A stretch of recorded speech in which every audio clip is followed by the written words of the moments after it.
All right, thank you everyone for joining this month's user group meeting.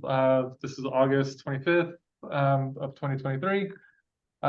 Today we have Kristina Youngblut. If I didn't just butcher that, because I know we just talked about that. Come to talk to us about parametric dynamic tools in AutoCAD. And take it away, Kristina. Well, thank you, Adam. So it's nice to meet everybody or future people, whoever shows up.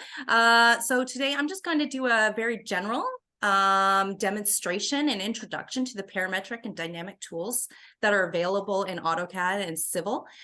These tools are just some additional features outside of the standard lines, circles, dimensions that we all typically use, but kind of help us enhance our solutions and streamlining your standards and your foundations for your stuff, and helping with collaboration, because incorporating parametric and dynamic controls into your templates and into your folders allows you to make sure that everybody's using the content in a very similar format, and they have what's the best way to put this, and that they're using the same information. So if somebody is dealing with blocks, that everybody is dealing with the same block. So it's just an enhancement to the current systems that you guys have. So I'm just going to switch over to AutoCAD, and this is a very what you guys are seeing. This is a standard title block that I grabbed out of the AutoCAD template. So I'm not using anything that is custom. I want to keep this very generic.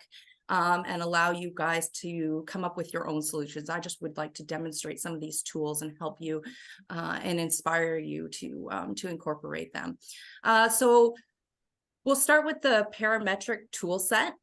This is on your toolbar, generally beside Annotate, even though you can move your stuff. And this is just extra features that can be incorporated to your very generic lines and drawing components and help enhance them a little bit further. So if anybody's familiar with other parametric solutions, Revit or SketchUp or any other programs that allows you to manipulate content without having to redraw it, this is how AutoCAD has dealt with it. So it is not as robust as, let's say, Revit, which is also part of the Autodesk collection, but it does give you kind of simulate it, and with a little bit of testing and trials and errors, you guys can create very similar products that you would find in other parametric solutions. So I'm going to start with the parametric one just to kind of demonstrate its capabilities. And I had actually started with, I'm just going to hide this. There we go. So I am just starting with like a basic profile draw or elevation and profile of a window. This might not be applicable to what you're using, but again, take these ideas and apply them to your solutions and create your own unique parametric solutions with this. So this is just a very generic casement window that if you were normally going to resize this window to a different size, you would probably scale it, or you might have a series of blocks. But the parametric tools are going to allow us to like parametricize this and make it so that I can do this automatically. So I'd already preset some of this up, and I'm going to demonstrate kind of how I got to that setting to this file. Sorry, tongue-tied. And show you how we were able to turn this into a parametric model. So I just turned on my reference planes. In AutoCAD, you don't get reference planes, so you need to associate them to layers that are non-plot. For this purpose, I'm just using def points. Again, how you create your stuff is completely up to you and completely up to the standards that you have. So just, I would like to just demonstrate the tools to you.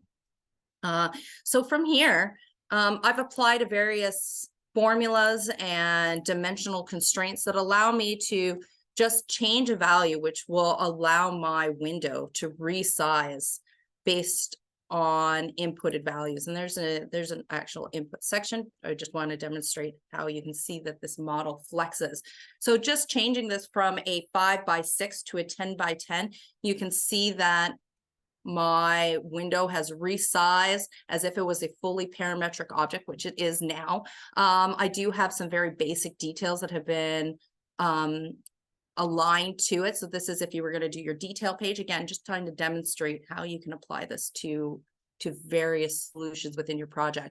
And you can see that they've all moved from all of these slight changes. And you can go to your properties manager, and this is where all your parameters are saved. So it's just like your normal dimensions, but because these are parametric dimensions, you actually have access to them through this tool, and it'll allow you to actually manipulate them the same way that you would in a different program that had full parametric capabilities. So I can change this window, and now I can have this one model, this one casement window that'll work across my entire company or across my entire project, and allow me to have 5 different versions of it. Maybe I need a 10x2, maybe I need a 5x6, and I can have all those, but it's one model. So that actually also reduces your file size loads because you're not having multiple components, self-contained components. It's one object that you can do in there. As for like how the dimensions look, that's not something you can, you can change the style. Just like you do any other type, you can change the format. So they act the same way. Again, you're just parametricizing some components with these features. So I'm just that was like a slight demonstration, but if we go over to the parametric toolbox, I'll just kind of demonstrate some of its functionality. So we're just going to draw a couple objects here. And so all of your objects works the same way that you would normally use your system. You can set your object snap controls. You can have normal dimensions on this. But if you would like to be able to constrain the objects, then when you go over to the parametrics toolbar, you have geometric dimensional control. So the geometric is how the actual geometric object's going to work. So you have a few of them over here, and luckily enough, AutoCAD has great descriptions and demonstrations of what these tools will do. So I'm not going to get into every one of them. Please explore these yourselves. Again, this is just to kind of spark ideas and let you know that these tools and solutions are available. So we have a couple of them. This one aligns 2 objects onto the same plane, constrains circles, arcs to the same center point, sets them to horizontal or vertical constraints. So these ones are fantastic, because if I know that this box always needs to look like this, then we can associate the horizontal or vertical constraint to those objects. And what that does is now that I've assigned vertical and horizontal constraints to the square, when I'm resizing it, you can see, oh, I have ortho locked on there. We go. You can see that I can resize it, and those objects, that object stays constrained vertically and horizontally. But this object that I haven't, if I go and select this one box, you can see that it is only selecting that one point, and everything else is constrained to its original location because you've applied nothing to it. There's features like lock. So maybe this box, I never want it to move. If I'm resizing it, I want it to stay pinned to a specific location. So now you can see how the functionality has changed. I can still resize it, but now it's not moving all over the place like it was before. And I'll just show you how to delete those. So if you just right click on a constraint, you can delete it. And now when I go back, you can see that my model is moving again. So just utilizing the various constraints available will allow you to have different settings and controls over the objects that you're constraining. And some of the other ones that I love is equals. So this one makes 2 lines the same length. It's nice and simple. Like, why do something more than once if you don't need to?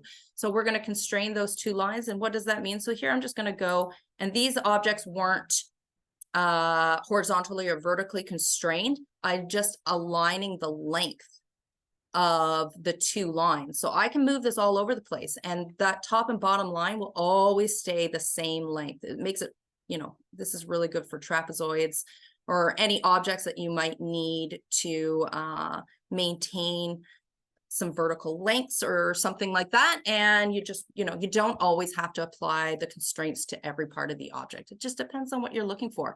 But then maybe I want to take this a little bit further. So what else could I do? I can make them parallel. Oh, well, what does that do? So parallel, just make sure that the two lines are aligned on the same axes. And so now those objects will always be parallel to each other. So I can now move it again. And now you can see, instead of going to a trapezoid, now it's going into diamond shapes and stuff like that. Now it's allowing me to manipulate this model in a different way. So this is what those tools give you the ability to do. And then we have the dimensional. So these work exactly the same way as your normal dimensions, but they allow you to change their values within the dimension itself instead of actually manipulating the object. So we can go, let's do radius because it's there. And we can set that up. And then it lets you pick a name, or it will default to its dimensional state and then its numerical inclusion. So if I had 5 radiuses, then this one might say rad 5, but let's just go radius. There we go. As long as I can spell today. And we'll just change this value. So I can go and change it over here, but I like to show it in both applications because sometimes when you're working fast, you never know where you're gonna be clicking. So we'll just go 36 inches. And you can see that this radius has changed for me, but I can also go over here and now go to radius and let's go 48. And it resizes for me. So I don't have to manipulate this object within as a separate entity. I can set up my controls to be able to apply these values and even associate these objects to each other, which is fantastic, which is, so I can pick this point and I know that maybe this center always needs to be connected to that. So now these objects are aligned together. They can't be separated because I've locked them together. And you can disassociate those.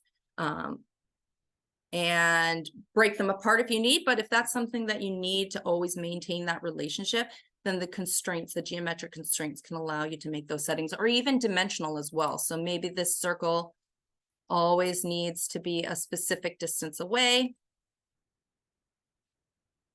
I'm not going to rename it. I'm just going to move forward with some dimensional changes. Let's go 7 feet. Oh, 7 inches. Making sure you select the appropriate format for your values if you need it. But you can see that it is now associating it to that object. And, play with it, make it, see what you can do with it. When I first started learning this, I didn't actually try and manipulate an object. I just drew a bunch of squares and circles like this and played around with them and see what was available for me. And what I was capable of doing. And that's really where the fun comes into it. So, if there's anything you've ever done more than 3 times, stop and think, is there a way that I can automate this process? These are what these tools could allow you to do to simplify those redundant tasks or redundant objects that you're constantly dealing with, because that's a pain in the butt. You don't want to have to do that. So, just stop and think, is there another way? Is there another application in which I can achieve the same goal and the next project not have to start from scratch all over again? So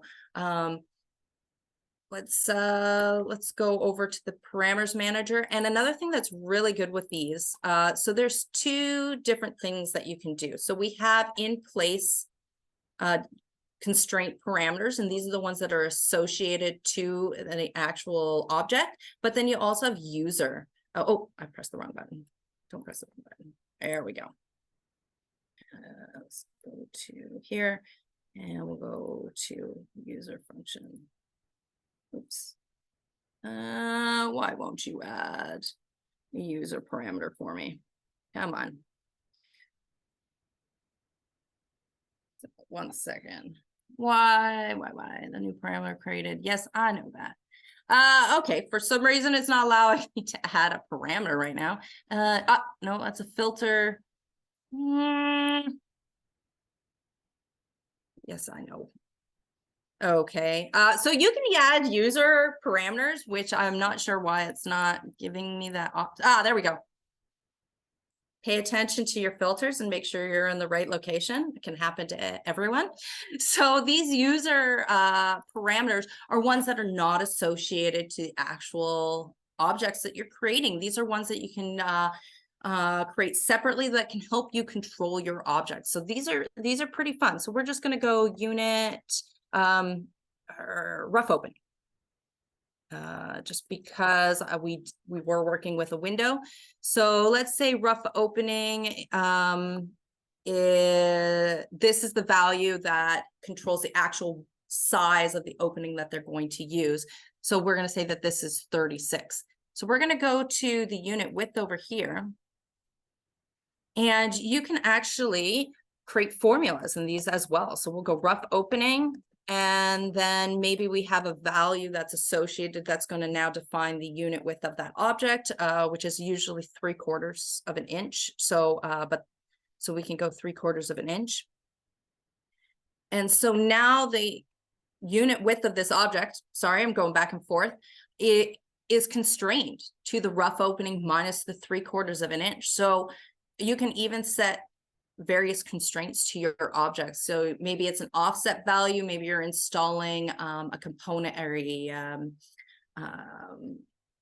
a generator somewhere and you need a specific clearance around that object.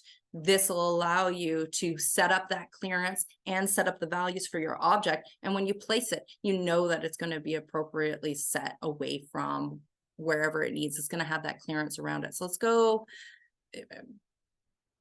6 feet. And again, the unit width just adjusts based on the values and the formulas that we've set up. So the parametric controls, they're available for any object. It can be just for a line. It can be for splines and stuff, even though those do get dealt with a little bit differently just because you're working with multiple points and your arcs and all that kind of stuff. So just play around with it and, you know, and just see what the tool can do for you. Getting tongue-tied again. Another thing that we can do with this is the dynamic control. So it's not just one part, it's actually multiple parts. I'm actually going to go to my title block for this because I have it pre-set up. So underneath this logo section here, I've predefined some visibility settings as well as some constraints to my title block. So these tools are not just for your objects. It can be used on your templates and anywhere, anything that you might need to manipulate and you want to maintain control of. These tools will allow you to set that up. So we're going to just go under here and we have 3 different title block options. And for this one, I just changed this logo area just to keep it very simple, but you can do this to your notes section. You can do this to your tables, accessing fields. You can apply dynamic properties to any object as well, but I'm just going to demonstrate a very minimal change right now. So this one will go down here. And if we go to the AutoCAD user group, then you can see that in a completely new logo and everything is set. This isn't applicable to everybody's workload, but you know, some of us, some industries, you might need to provide your title block to different vendors and you might need to change some of the information on your title block, but your title block essentially is the same. So this way you can just have a control that allows you to manipulate it for one vendor to another, or however you see whatever your needs are. And then there's also, just go into this file. And you can see that there are some dimensional constraints in this as well. So parametric constraints and dynamic constraints, though they're very similar, they actually have 2 different purposes. So the parametric constraints that we saw all over here, these ones are all manipulated through the parameters manager and you're modifying them there. But dynamic constraints are related to the block components themselves. So this will allow us to set up constraints and features to the object in a block, where your parameters manager, it doesn't work as cleanly as this. So focus on what you're trying to create and then determine which application is best suited. So this one has dynamic move, scale, stretch, rotation, flip, array. All of these are really really handy to have. But I like the dimensional constraint one. So I have one set up to this text box length. I'm just going to get out of here. And what that does is I have set it up that somebody can resize the size of the title block. I haven't associated all the objects. You can see some things have been disassociated, but then that's where you can come in and incorporate the parametric stuff. So we want points to be associated. So this one, perpendicular. So we have, you can see that we had this object right here. So I can select this one object and I can select this other object. So it's always going to stay perpendicular to that. And then you can align them so that their points always connect onto another object. You can change its location. I have another one here for changing where the offset of this box goes.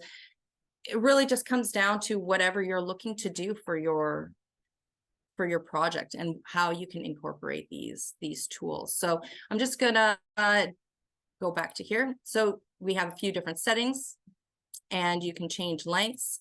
I don't have an array on this one, but if you had an object that let's say you're working in a conference room and you have boardroom tables and then you want to offset those, and somebody's like, I want to see what it looks like with 3, or I want to see what it looks like with 4. Instead of arraying those objects individually, you can set up the single model to do those for you. You can do the same for windows or doors. The applications are based on the project and your needs. All right. Adam, is there anything in particular you think that I could demonstrate that might be useful to this user group, or something more applicable to the applications that you guys might use? So the array would actually be a good one, because I know that there's instances where we deal or detail a lot of stuff that is in an array pattern. We could showcase something like that. Yeah, it has been a while. I should have. I know when I said that, I was like, I probably should have done that one. But this is a great way for to remind myself how to do it and to do a little teaching as well. So you have your parameters, which are your text box length and stuff like that, rotation, alignment, stuff like that.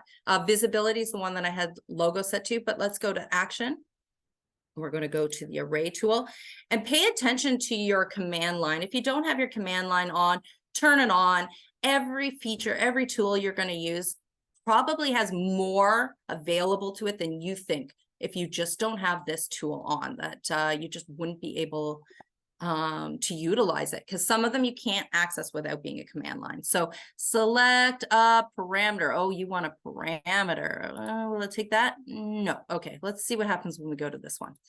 Okay, select object. This one. Let's see what happens. Enter the distance between them. Let's go 24. Okay, now what does that do? It has been a while. I apologize, but still fun. Okay, so let's go to this object. So actually, this is a good way to demonstrate how you can get a few of these controls. So the dynamic controls for a block are actually found under the properties. So some of them are available here where you can change it, but sometimes they kind of disappear if you lock it down or you set parametric constraints on this side of the objects, but they can always be found within the block reference itself. So I can go over here and I can change things.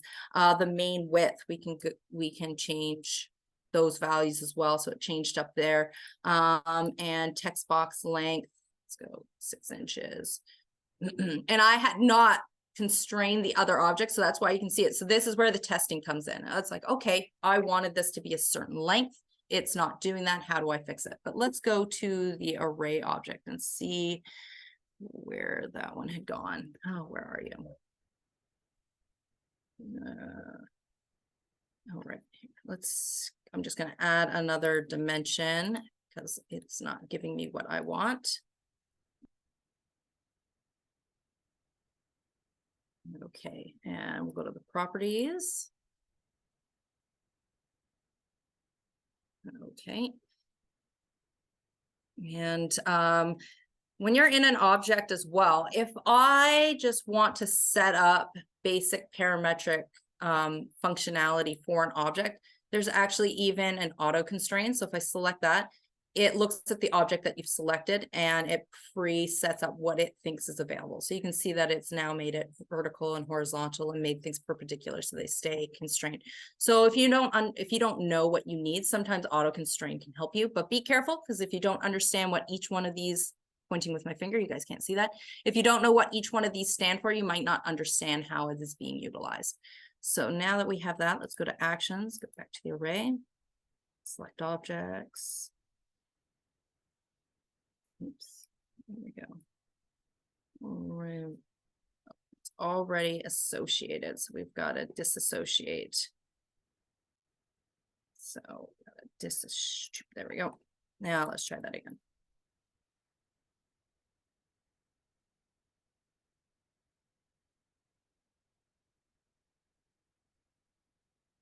Okay, the distance between them is good enough. Okay, and modify, rename, array, one objects, selection set, column offset. Okay, that should do it, but we know it probably. Okay, so let's go back over here and array testing. It is not giving me the value. I almost want to pause my screen and go and find out what I did wrong. So let's see. Yeah, it is not. Okay, I'm going to back out of that one for now. Those are available. I haven't done that one in a really long time, and I apologize that it is not setting up for us properly. But that comes with testing and making sure things work. If you don't use those features all the time, you know, do a little research and try and figure out what's going on. I don't want to waste too much time just playing with it, but it would be nice if we could get it to work.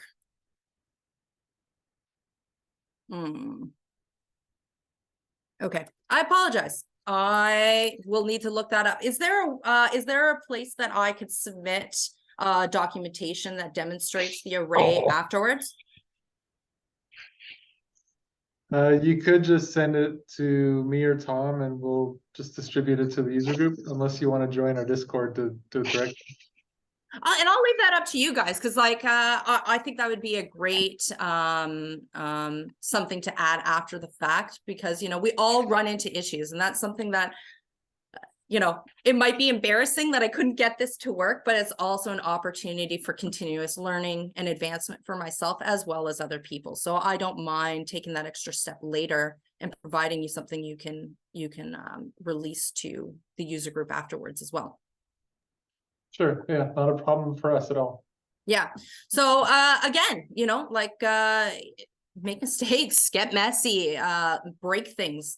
If they don't work, that's what online resources are good for. So actually, I'm just going to go back to this for a second and just discuss some useful links and sites as well. So we don't always use every tool and feature that is available with the programs that we get, and we don't always use them in the application that they were originally intended for. So take time and research these. These are the ones related to Autodesk, which will make sure that this is available for you guys afterwards, so you can get to these links.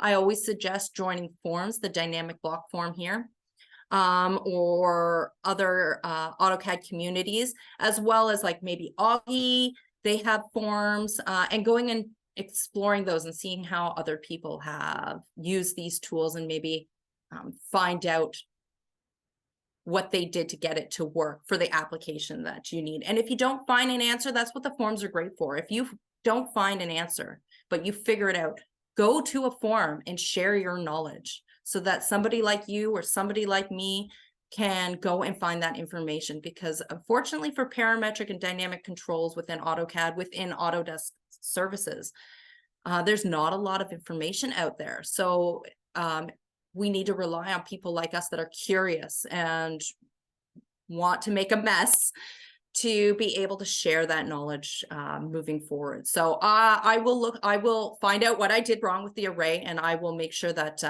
I get that available. And I will also put it up on an Autodesk form as well, because that will allow somebody else in the future to be able to navigate that.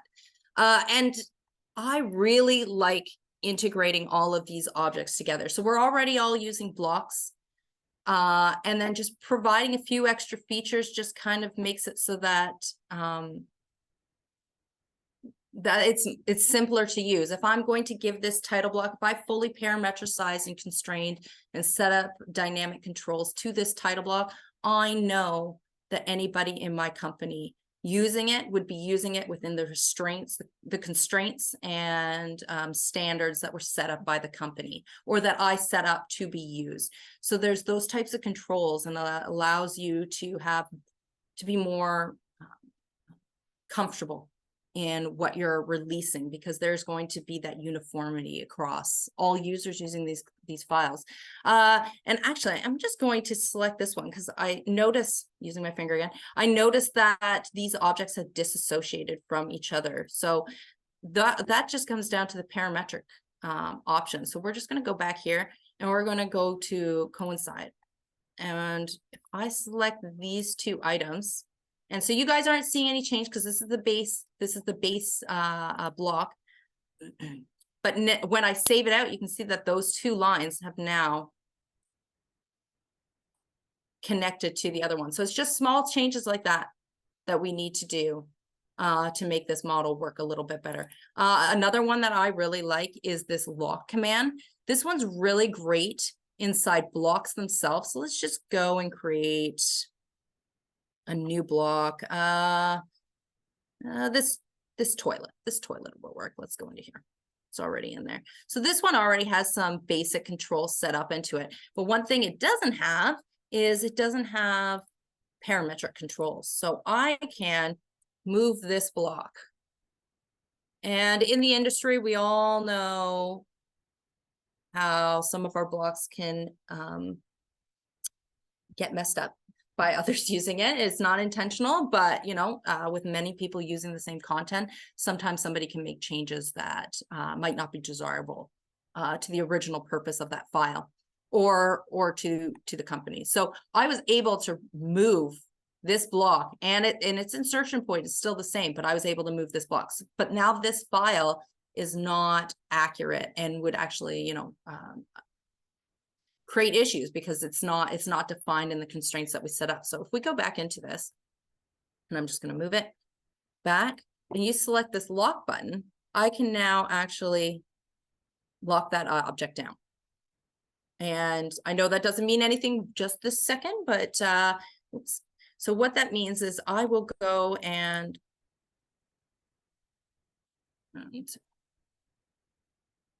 the whole model isn't constrained, but you can see that one object is. So there's more work that you need to be able to do to this, but you can lock your objects to specific points with that feature. And that stops people from moving things around. But then also, if somebody did try to do this, even if you just did the bare minimum of that, if they tried to move it, they'd be like, hey, this doesn't look right. So that hopefully is a red flag for that person to maybe not touch that content. But again, just understanding the features that you have available, you can come up with your own solutions. Your profiles, those are easy to do as well. So like, just say you have a curve profile, let's just quickly draw something like that. This will be the last thing I do right now, and then if we had any questions or if there's anything else that we wanted to go over, that we can. So I'm just going to draw a basic square. We're just going to pretend that this is a profile. And I'm going to preset up some constraints to it. I'm not going to name these just because we're just trying to be quick here, but just to demonstrate how you can change your profiles around. And then I'm going to pre-constrain this object, auto-constrain it.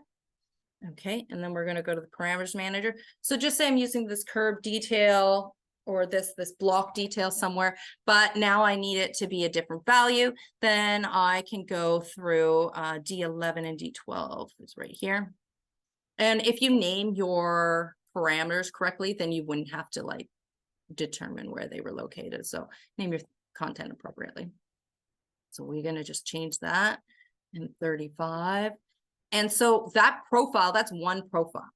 But now I can change this profile to anything that I need without having to redraw it. And that's really where these tools power comes in, is being able to do things once, set it up properly, and then being able to reuse it again and again. And that's what I really like them for. And then just playing with them. So another one that I really like, let's just do this one. And this one doesn't actually come up that often, but I just think it's really cool. Sorry, just doing my ortho. And there we go. Oh, yeah. Yeah, it's this one, right? Contain, yes, there we go. So if I might need to do this with lines actually. Sorry, when you try and do things off the top of your head, sometimes you get to stumble.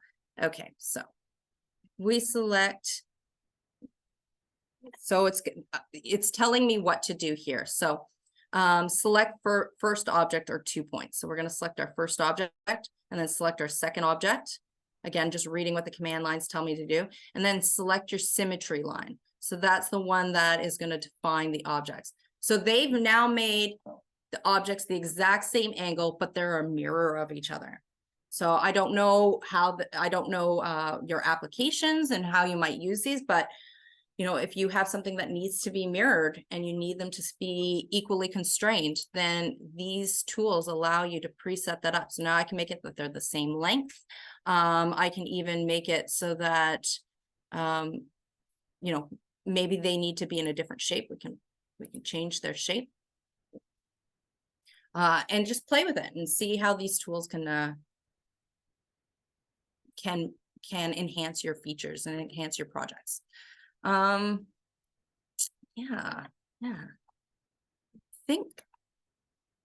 I think I can open it up to some questions if anybody has any.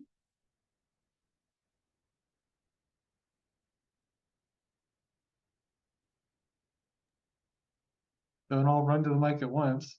I know this was very general and without having a specific purpose in mind for demonstration. It's more like, well, how am I going to use this for me?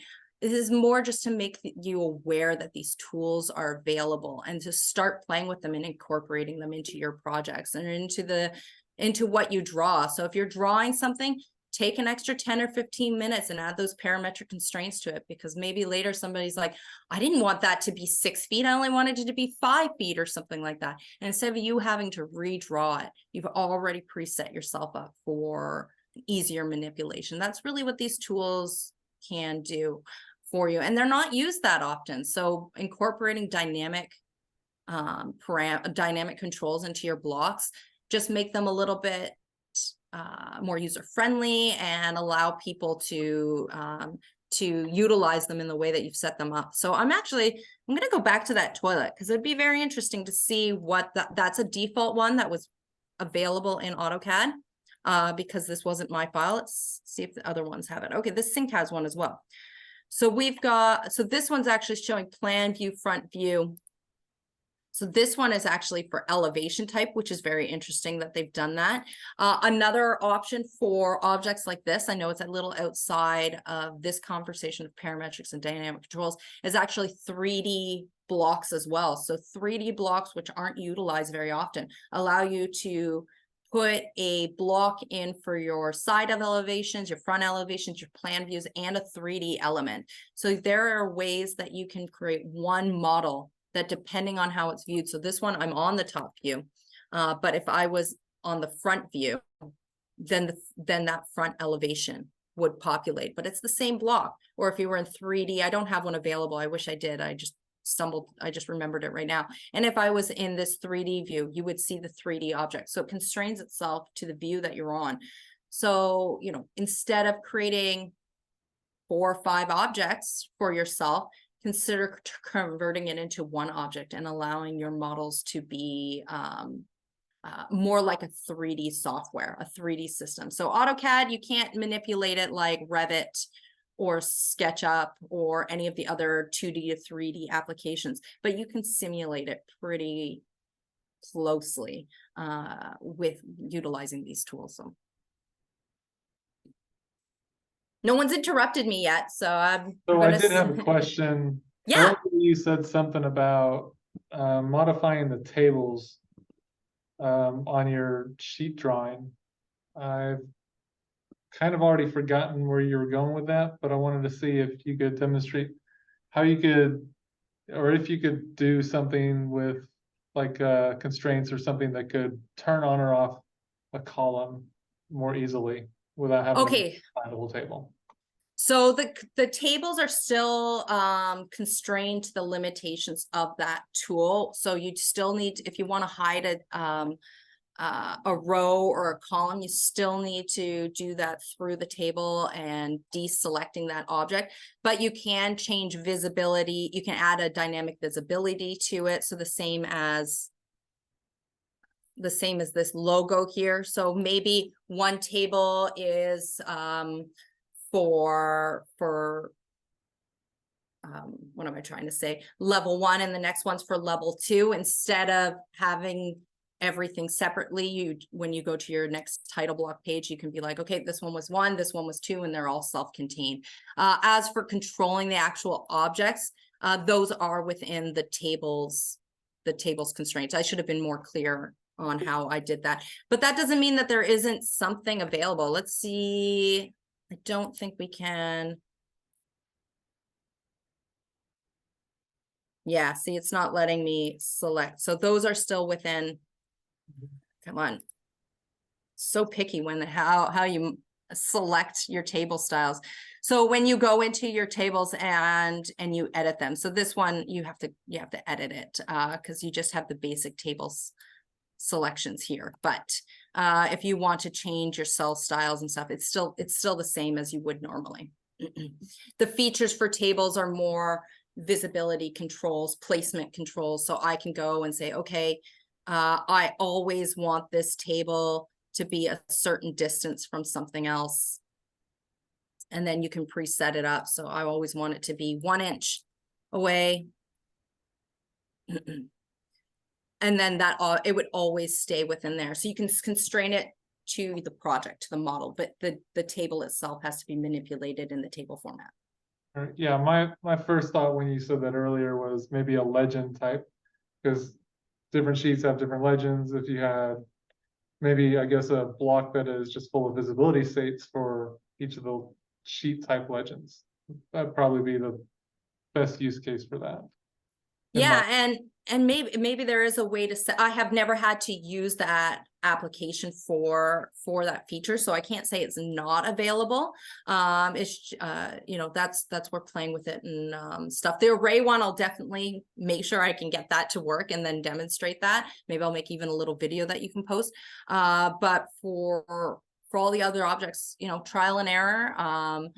For the legends, yeah. It would all depend on how you set them up, what their available features would be.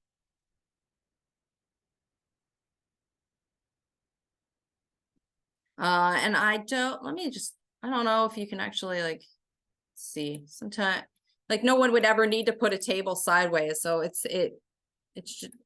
yeah. So actually, if I had this table here and for some reason I might be worried somebody might select it. See, yeah, it's not all of the features are available for it. I can't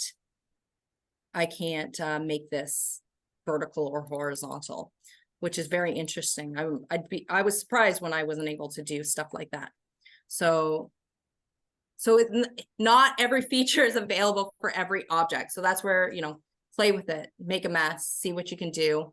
But incorporating these small dimensional constraints, now I know maybe my title block is accurate. I always know that these titles are a specific distance away from the objects, or that the title block size is constrained so somebody can't change it, or can only change it within the constraints that I've set up. So Oh, and then I'll just get rid of that so we can see this. There we go. Yeah, so there are a lot of functionalities available. There are a lot of features available with these tools.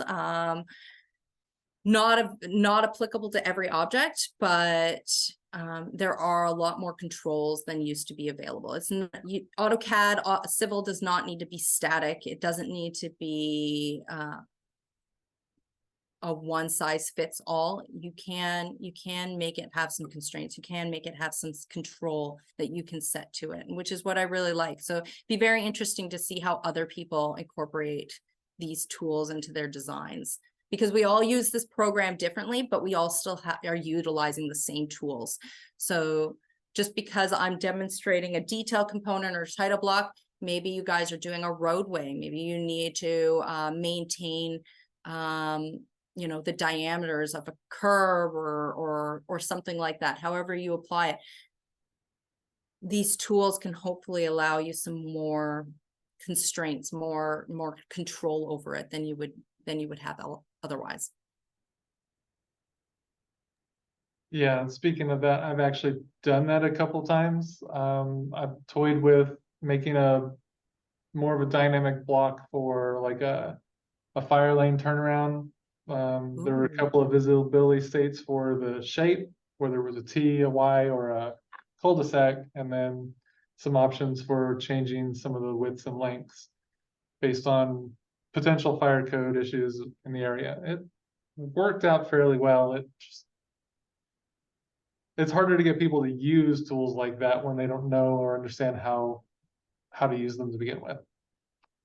I completely feel that, and you know, congratulations for, you know, for doing that, because you don't hear a lot of people creating dynamic components and integrating these features together when it, you know, it should almost be second nature for us to do so, incorporating these into our educational platforms and helping students, helping, you know, the next generation of users know that these tools are available, so that when they come out and they use that dynamic block you've set up, that they already understand, oh, okay, this has already been predefined for me. I just need to tell it what I need it to do within these constraints. And you don't need to worry that, you know, that user is going to come back with something that's not meeting the industry standards, because like you said, you had it set up so depending on the standard it needed to apply to, you know, you can set those restrictions to it as well. So I love dynamic blocks and parametric components. They're, you know, again, because my career focus has been content development for building product manufacturers. Most of my stuff has been creating these types of drawings, creating elevations, plan views, sections, the things that people incorporate into their projects. It has been very useful for me to ensure that, you know, the sizes and stuff remain the same. So if I'm going to change the frame width of this unit, that my sections will adjust accordingly, so that I know the person using my model only needs to change the width and the height. That's all they need to worry about, instead of everything else that could be incorporated into those components. So it just depends on your application.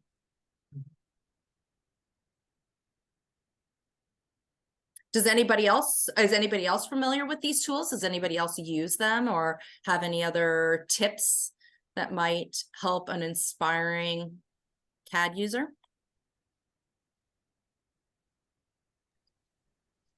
So I wanted to make the comment that Austin Community College used to have a class called Advanced CAD, and it went over the use of dynamic blocks, parametrics, other unique things that we didn't get to see in the typical curriculum.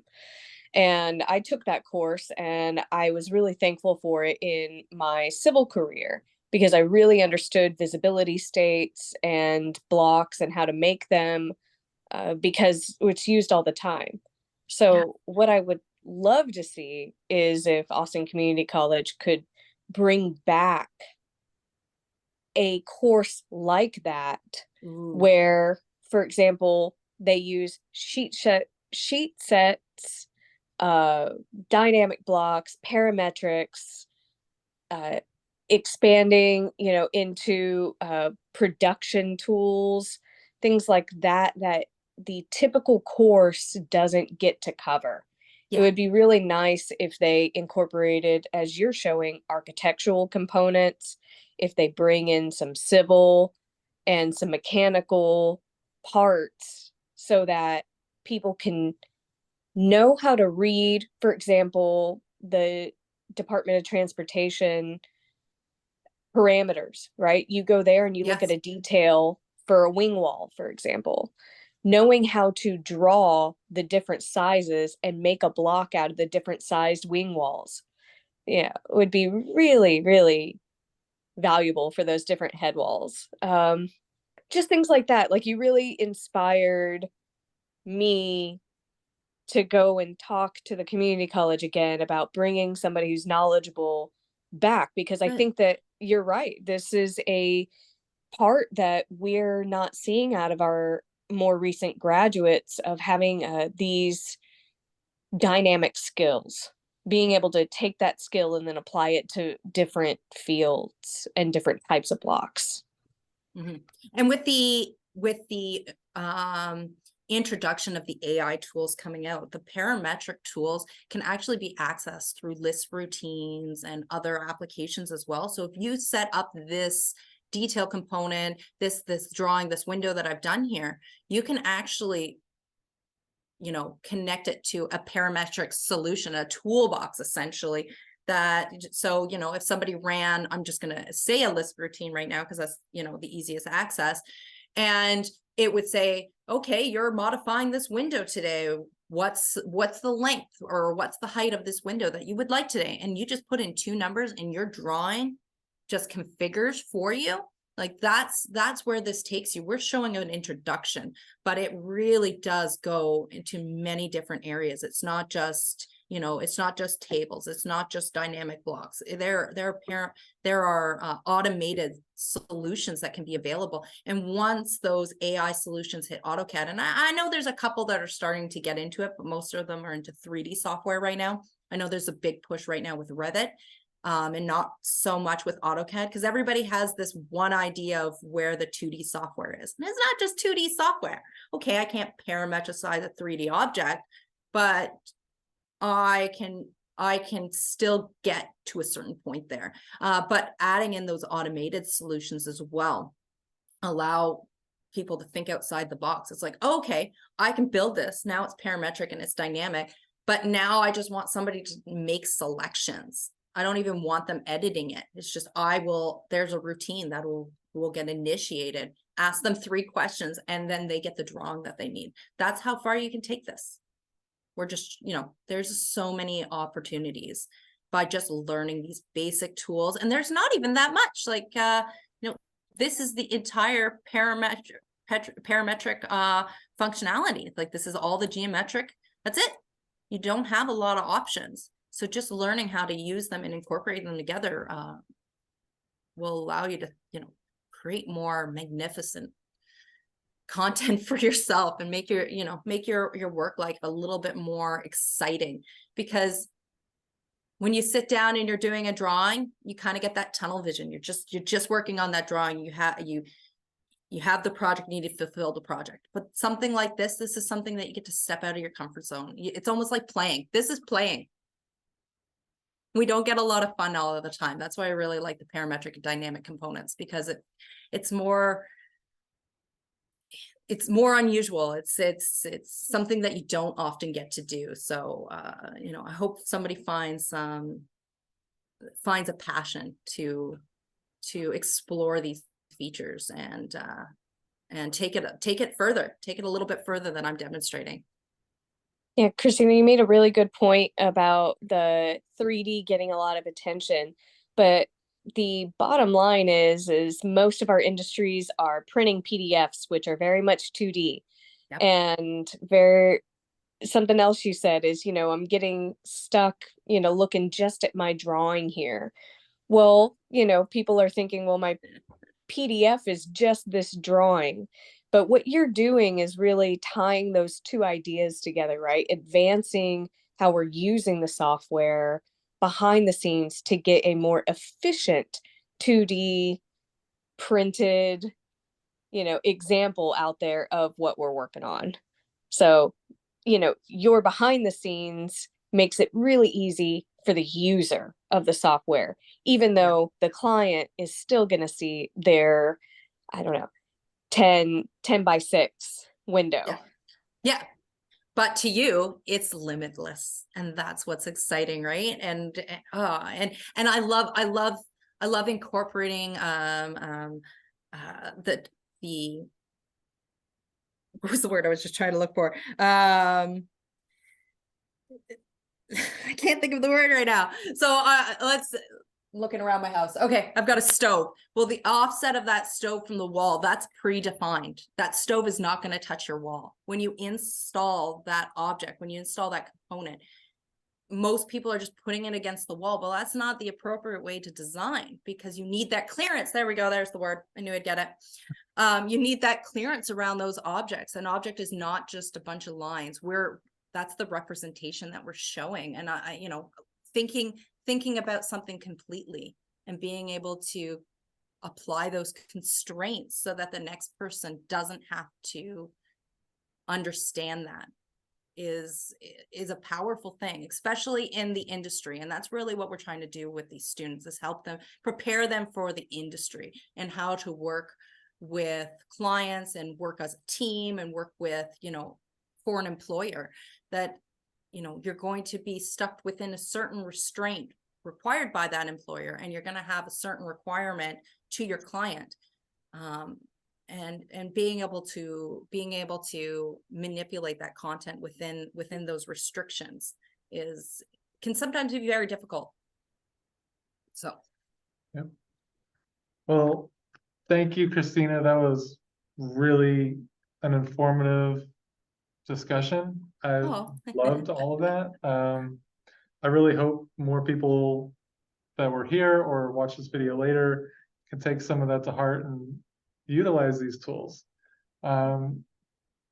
Is there any way, if someone had questions and wanted to reach out to you directly, they can get a hold of you? Yeah, so you can find me on LinkedIn. Please feel free to reach out to me. I'm also active on community or Autodesk community as well, and I am part of the Augie community as well. So I'm on their board of directors, and I'm an author for their magazine. So, just reach out if you have any questions. And I appreciate you guys allowing me to come and talk. I am very new to presenting to an audience. So, I appreciate you guys allowing me to grow that way as well. I've only done a few of these, and it's going to get easier as I do more of them and I get more comfortable in the situation. But please reach out. I'm always willing to help. It might take me a day or two to get back to you, but by all means, reach out. We're all here. We're all in the same community. We're all working together. Something I like to say to people is that, we might be working, and if you're working on a project together, you're all working on the same project. You might be part of a different company, but we're all working together. We all want the same end result. So if we can help each other out, I think that's really what it comes down to as a community, is to support each other and support our growth. All right. Well, again, we thank you for coming and presenting to us. Thank you very much. And yeah, I will get you some information on the dynamic array. And if you want to add me to your Discord group, awesome. If that causes issues, then I'll just supply you with the resources that you can use to release to whoever's on there. Okay, thank you.